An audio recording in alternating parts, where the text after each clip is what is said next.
Hell yeah, what is going on everybody? Good afternoon ladies and gents, it's your boy DKEN and welcome to my incredible podcast. Now before we commence this episode, do not forget to Hulk smash that like button, subscribe to my channel, share this with your boys and your families. Follow me on Instagram, smash that bell notification button, and of course, as always, please sit back and enjoy. Our top story for today shall be part 2 of my brutally honest opinion of United States withdrawal from Afghanistan. Now, ever since I published my first part of this particular subject on my channel, too many things have happened so far. Keep in mind, everybody, as I am explaining the situation at hand, I'm going to make sure that we go through this in a chronological sequence so that all of you can understand the timeline perfectly well. So ever since I published my first part of this subject back in late August, too many things have happened from that day all the way up to this point. I'm looking at the calendar right now and I see that it only took 2 weeks for the situation at hand to get even worse. Now let's just do a quick recap. After the Taliban seized the capital of Afghanistan, Kabul, it was quite clear that the nation already lost. Of course, let's not forget that the so-called president, Ashraf Ghani, fled his own country like a coward, leaving his own people behind to suffer and rot and die on their own. It has now been reported that 600,000 assault rifles, 2,000 armored vehicles, 40 aircraft Blackhawks may have been seized by the Taliban. Do you think now the Chinese and the Russians have these weapons now as well and are studying them to say, hey, how do we emulate this sort of military power? And get this, we heard from Joe Biden that he stands squarely behind his decision. I stand squarely behind my decision. After 20 years, I've learned the hard way that there was never a good time to withdraw U.S. forces. I completely disagree with him. I think he picked the worst fucking time ever. I'm just saying. The truth is, this did unfold more quickly than we had anticipated. We have seen footages of the Taliban brutally beating down innocent civilians as they scream for help.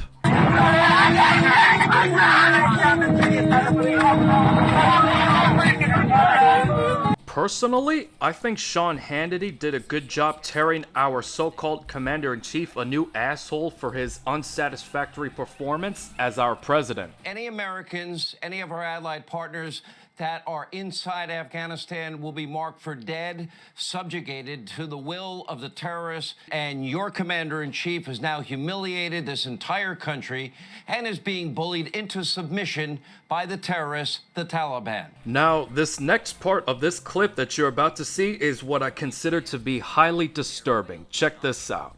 We are currently on a pace to finish by August the 31st.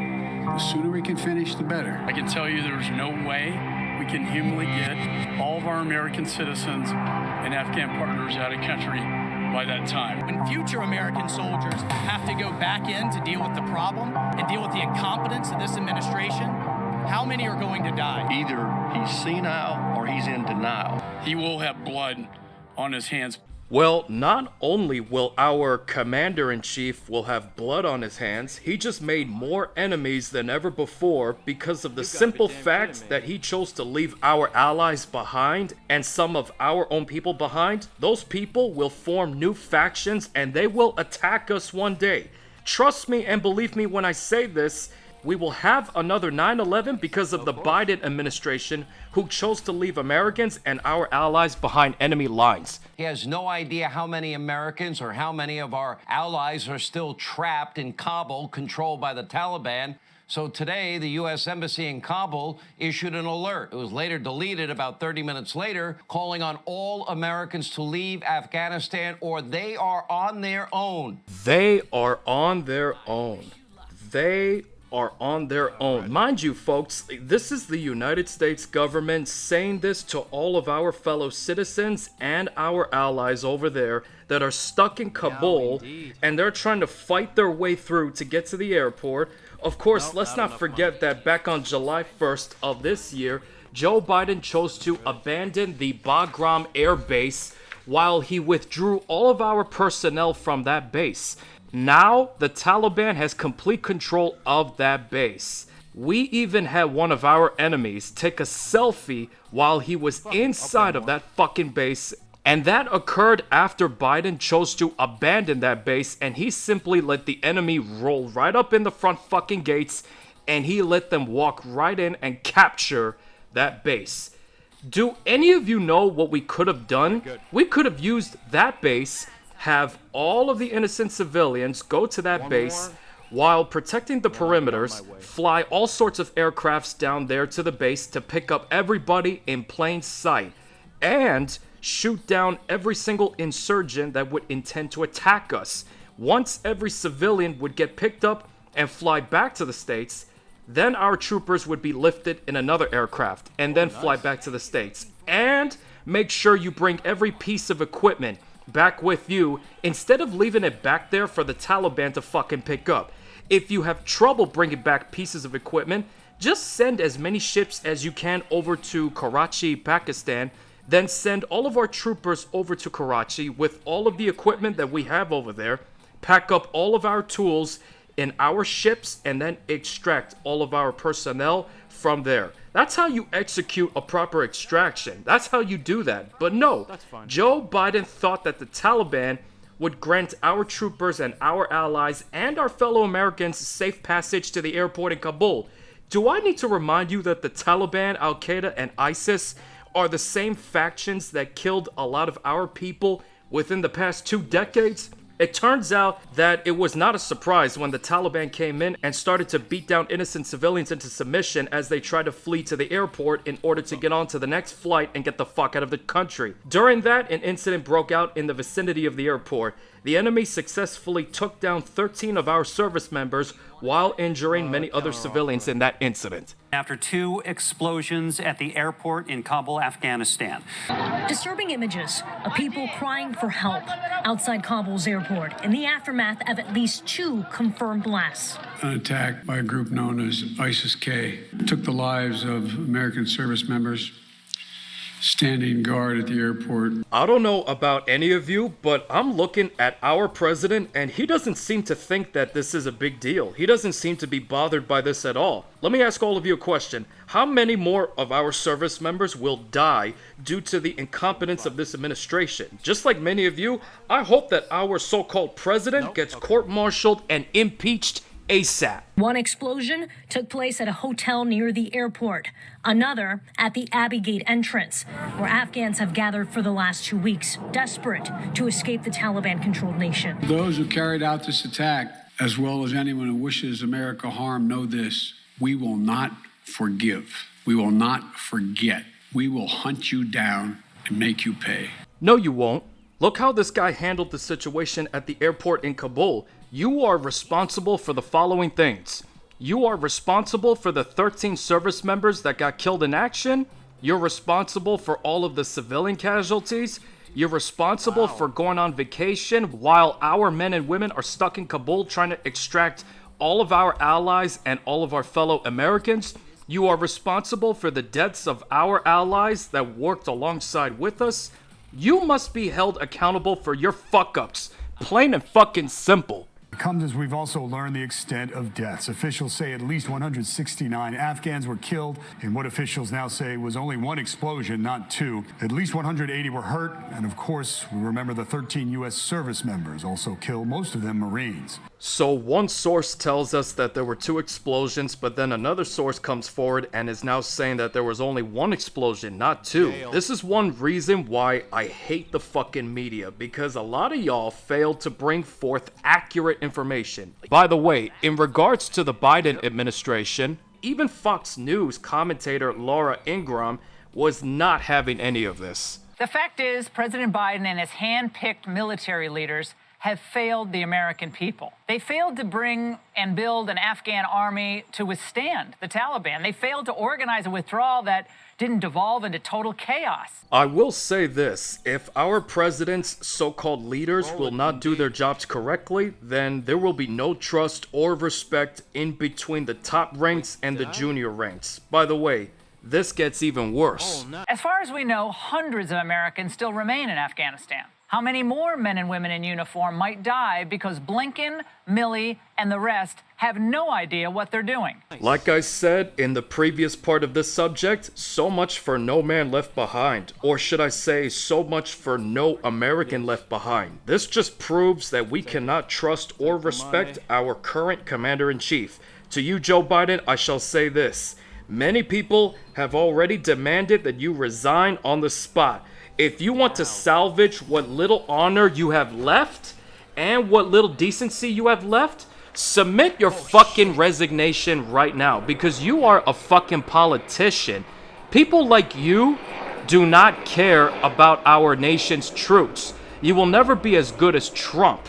I promise you that. I really mean that. Never in 1,000 years will you ever be as good as Trump. I even loved how Laura Ingraham blasted him on Fox News.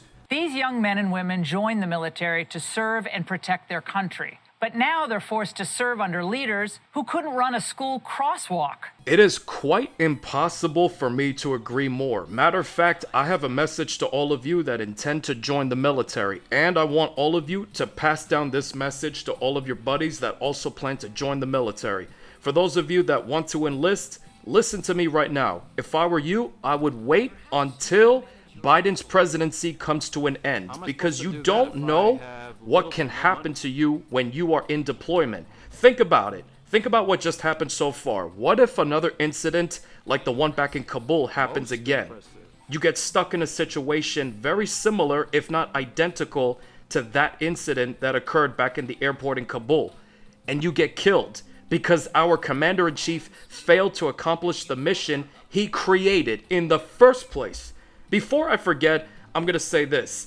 In my personal opinion, the worst part about the airport incident in Kabul was not necessarily the explosion that occurred near the Abbey Gate area of the airport. This was the worst part of that incident. Check out this part of the clip. That's not even the worst part. It turns out that the Biden administration actually gave their Taliban counterparts a list of Americans in country and a list of Afghans okayed for evacuation. Now, ladies and gentlemen, correct me if I get this wrong. Honestly, feel free to put down your honest opinions on the comments section below this video. In regards to the Biden administration giving the Taliban a list of names of Americans, and names of our allies, isn't that considered a combination of treason and espionage? I believe that it's treason because since when did the United States negotiate with fucking terrorists? I must have missed the memo on this one, because our own president chose to hand over to the Taliban a list of names of our own people and several of our allies on a silver fucking platter.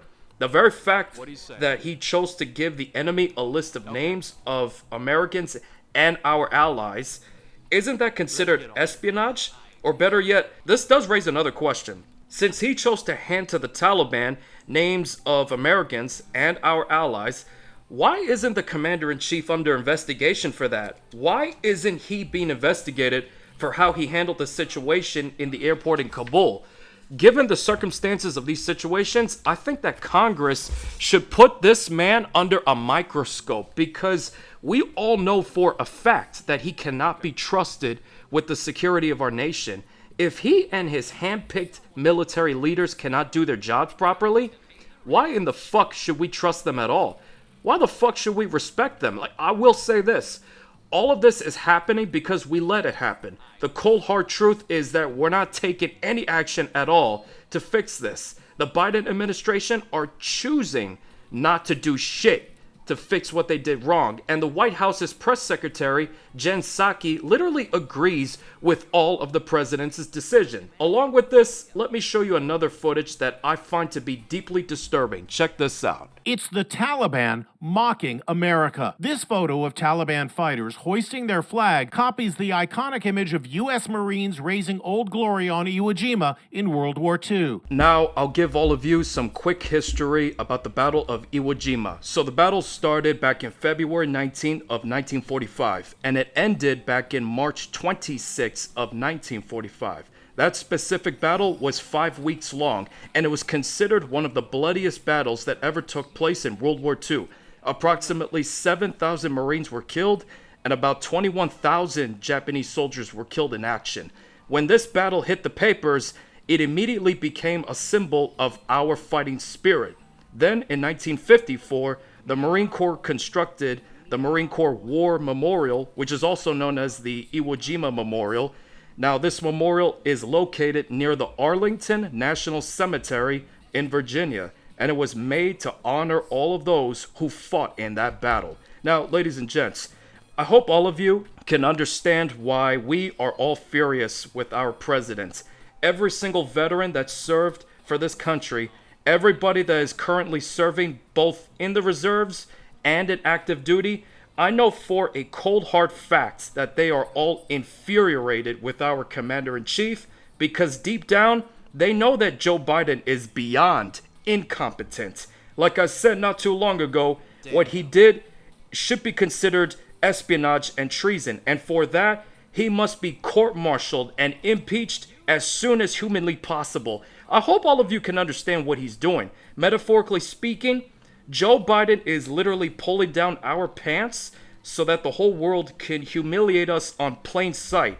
I don't know what fucking man cave he came from, but he needs to go back to wherever the fuck it is that he came from so Jill can boss him around and tell him what to do. I'll also say this. Everything that he's saying, it's as if he's reading off of a script. With that said, I would love to know what he's like off script. In other words, behind the scenes. It is one of the most powerful photos in American history and was portrayed in Clint Eastwood's movie Flags of Our Fathers. Adding further insult, the Taliban are wearing American combat gear head to toe. As the chaos at Kabul airport continues, U.S. troops are doing what they can to offer humanitarian aid, pouring out bottled water for children who've been waiting hours under the baking sun. Okay, everybody, before I lose my sanity in this, I shall conclude this episode right here, right now. Now, before I conclude, I believe some main points needs to be addressed. 1. If you care about the security of our nation, and if you care about the nation's troops, do not trust Joe Biden. A man like him, who doesn't have the competence or the brains to keep this country safe, should be considered dangerous towards everybody around him. Personally, I do not trust or respect him at all. If any of you have some fucking common sense, do not put your trust in this man. 2, for those of you that voted for Biden, I will be straight up honest with you. All of you that voted for him should be ashamed of yourselves because this is what you voted for. The only reason that all of you voted for Joe Biden was because you wanted Donald Trump to leave. All of you wanted him to get out of office. Our own troopers are getting killed in action over there in Afghanistan, and this is what you voted for. That's the cold hard truth that all of you leftist morons have failed to accept. 3, to all of the families that lost their children in this 20-year war, including the families of the 13 service members that were killed in the airport, you will always have my love and my support during these hard times. And 4, for those of you that want to enlist in the military, wait until Biden's presidency is over and wait until a right-wing president comes into the equation. With all of that said, this concludes this episode of my incredible podcast. So thank you very much for watching. Do not forget to smash that like button, subscribe to my channel, share this with your boys and your families. Follow me on Instagram, smash that bell notification button, and every single one of you have a wonderful and blessed day. Peace out.